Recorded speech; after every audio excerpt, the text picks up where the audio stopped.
পৃথিবীতে যারা successful investor তারা প্রত্যেকেই ৭টা জিনিস মাথায় রাখে যেকোনো ইনভেস্টমেন্ট শুরু করার আগে। আর এই ৭টা জিনিস জানলে আপনিও আরো ৫-১০ জন থেকে বেটার ইনভেস্টমেন্ট ডিসিশনস নিতে পারবেন। আর আপনি যদি এই চ্যানেলে নতুন হয়ে থাকেন, সালাম, আমি রাফিউ। আমি ঢাকা ইউনিভার্সিটির আইবি এর একজন স্টুডেন্ট যে সিএফএ অর্থাৎ পৃথিবীর সবচেয়ে কঠিন ফাইন্যান্স এক্সামের প্রথম লেভেল কমপ্লিট করেছে আর ২টা ফাইন্যান্স কম্পিটিশন জিতেছে।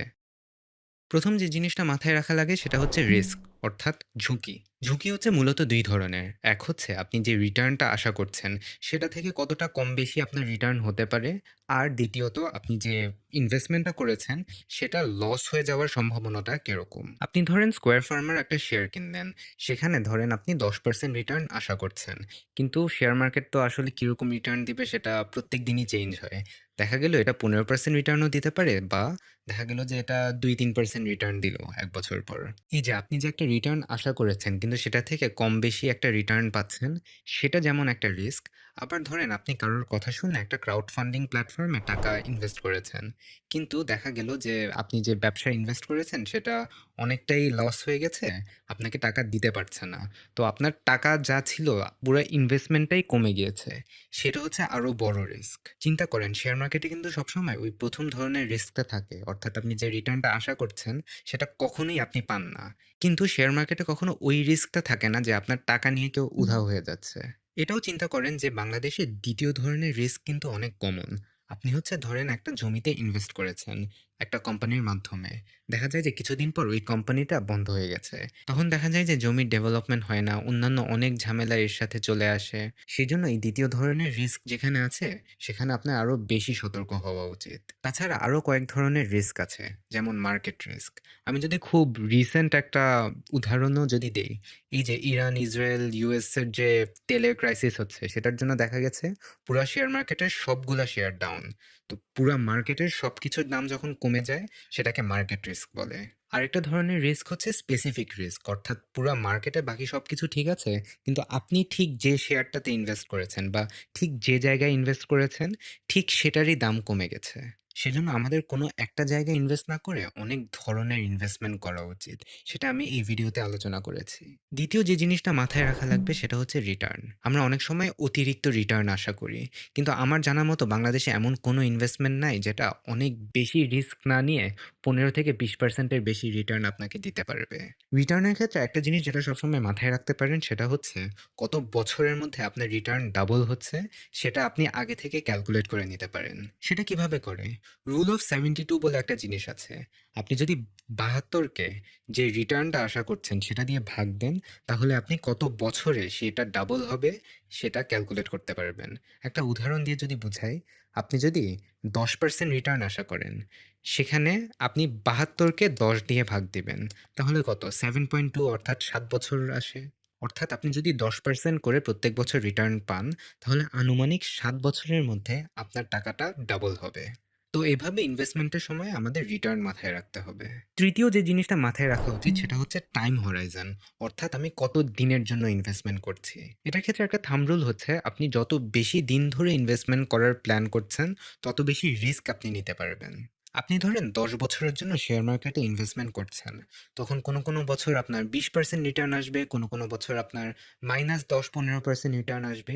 এভাবে ধরেন আপনার ১০ বছর পর আনুমানিক প্রত্যেক বছর ১৫% রিটার্নের মতো আপনি পেয়ে গেছেন। অর্থাৎ শেয়ার মার্কেটের উত্থান-পতন আপনাকে অত বেশি ক্ষতি করবে না, কারণ আপনার একটা বছর যদি খারাপ রিটার্ন আসে, পরের বছর যদি ভালো রিটার্ন আসে তাহলে ২ টা পোষায় যাবে। কিন্তু আপনি যদি স্বল্প মেয়াদের জন্য ইনভেস্ট করেন, অর্থাৎ ৫ বছর বা তার চেয়েও কম সময়ের জন্য ইনভেস্ট করেন, তাহলে শেয়ার মার্কেটে ইনভেস্ট করা আপনার উচিত না। কেন? কারণ এই ৫ বছরের মধ্যে ১ বা ২ বছর যদি দরপতন হয়, তাহলে সেটা রিকভার করার মতো সময় আর থাকে না। মোদ্দা কথা হলো শর্ট টার্মের জন্য আপনি হচ্ছে রিস্কি ইনভেস্টমেন্ট করবেন না। লং টার্মের জন্য আপনি হচ্ছে আরো বেশি রিস্কি ইনভেস্টমেন্টগুলা করবেন। ৪ নাম্বার যে জিনিসটা মাথায় রাখা লাগে সেটা হচ্ছে ট্যাক্স। আমরা হচ্ছে অনেক সময় বুঝি না যে এফডিআর বা সঞ্চয়পত্র করলে কিছু ট্যাক্স যে কেটে রাখে, বাট শেয়ার মার্কেটে যখন আপনি লভ্যাংশ বা ডিভিডেন্ড পান সেখান থেকেও ট্যাক্স কেটে রাখে। সেটার কারণে কিন্তু আমাদের রিটার্নটা কমে আসে। আবার অনেক ক্ষেত্রে অনেক ইনভেস্টমেন্ট করলে আপনি ট্যাক্স রিবেট পান, অর্থাৎ আপনার ট্যাক্স কম দিতে হয়। যেমন আপনি যদি শেয়ার মার্কেটে ইনভেস্ট করেন বা মিউচুয়াল ফান্ডে ইনভেস্ট করেন তাহলে কিন্তু আপনি ট্যাক্স রিবেট পান বা আপনার হচ্ছে ট্যাক্স কম দিতে হয়। পঞ্চম যে জিনিসটা যেকোনো ইনভেস্টমেন্টের ক্ষেত্রে আপনার মাথায় রাখা উচিত সেটা হচ্ছে আইনি বিষয়গুলো বা লিগ্যাল ম্যাটার্স। আমাদের দেশে অনেক বেশি স্ক্যাম হয়। কোনো দলিল ছাড়া আপনার ইনভেস্টমেন্ট করা হয়, ইনভেস্টমেন্ট উইথড্র করা হয়। সেজন্য যেকোনো ইনভেস্টমেন্টের ক্ষেত্রে আপনার হচ্ছে আইনি বিষয়গুলো মাথায় রাখা উচিত যাতে আপনি বড় কোনো ভুল না করে ফেলেন। আর যেকোনো বড় ইনভেস্টমেন্ট করার আগে যেমন জমি বা বাড়ি কেনার হলে আপনার হচ্ছে মিনিমাম ১-২% লয়ার বা উকিলের পিছনে খরচ করা উচিত। কারণ দেখা যায় যে ওই ১-২% বাঁচাতে গিয়ে দেখা যায় পুরো জিনিসটাই 100% লস হয়ে যেতে পারে। সেজন্য অন্য যেকোনো দেশের থেকে বাংলাদেশের কনটেক্সটে লিগ্যাল ডিউ ডিলিজেন্স অনেক বেশি জরুরি। ষষ্ঠ যে জিনিসটা মাথায় রাখা উচিত সেটা হচ্ছে লিকুইডিটি। অর্থাৎ আপনি যে ইনভেস্টমেন্টটা বিক্রি করতে যাবেন তখন আপনি কত তাড়াতাড়ি বিক্রি করতে পারবেন আর বিক্রি করার সময় আপনি ন্যায্য মূল্যটা পাবেন কিনা। যেমন জমি বা বাড়ি আপনি কিন্তু চাইলেই ১-২ দিনের মধ্যে বিক্রি করে ফেলতে পারবেন না। আর যদি বিক্রি করতে যান দেখা যাবে যে আপনি ন্যায্য মূল্যটা পাবেন না। কিন্তু আপনি কিন্তু চাইলেই শেয়ার মার্কেটের শেয়ার যেকোনো সময় বিক্রি করে দিতে পারবেন। কিন্তু যখন বিক্রি করতে যাচ্ছেন তখন হয়তো আপনি যে প্রাইসে বিক্রি করতে চেয়েছিলেন সে প্রাইস থেকে কম প্রাইসে বিক্রি করতে হতে পারে। সেজন্য আপনি যে টাকাটা ইনভেস্ট করছেন সেটা যদি আপনার মনে হয় যে আপনার খুব তাড়াতাড়ি বের করে আনা লাগবে, তাহলে আপনার অবশ্যই এমন জায়গায় ইনভেস্ট করা উচিত যেখান থেকে আপনি তাড়াতাড়ি বের করে আনতে পারবেন ন্যায্য মূল্যে। সেজন্য এফডিআর বা এমটিডিআর বা ডেট বা ইনকাম মিউচুয়াল ফান্ড ছাড়া বাংলাদেশে হচ্ছে সেরকম কোনো লিকুইড ইনভেস্টমেন্টের অপশন নেই। ৭ নম্বর যে জিনিসটা মাথায় রাখা উচিত সেটা হচ্ছে ইউনিক সার্কামস্ট্যান্স। অর্থাৎ এমন জিনিস যেটা হচ্ছে শুধু আপনার জন্য প্রযোজ্য, অন্য কারোর জন্য প্রযোজ্য নাও হতে পারে। যেমন কোনো ইনভেস্টমেন্ট করার আগে আমি সবসময় দেখি যে সেটা শরিয়াসম্মত কিনা। কিন্তু অন্য আরেকজন সেটা নিয়ে অত চিন্তা নাও করতে পারে। বা ধরেন আপনার হয়তো একটা নিরাপদ চাকরি আছে যেখান থেকে আপনার অনেক টাকা জমানো হয়।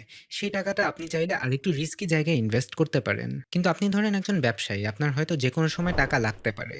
তখন হচ্ছে আপনি কম রিস্কি জায়গায় ইনভেস্ট করতে পারবেন। আর আরেকটা জিনিস যেটা দেখবেন সেটা হচ্ছে আপনি কি পরিমাণ রিস্ক মানসিকভাবে নিতে পারবেন।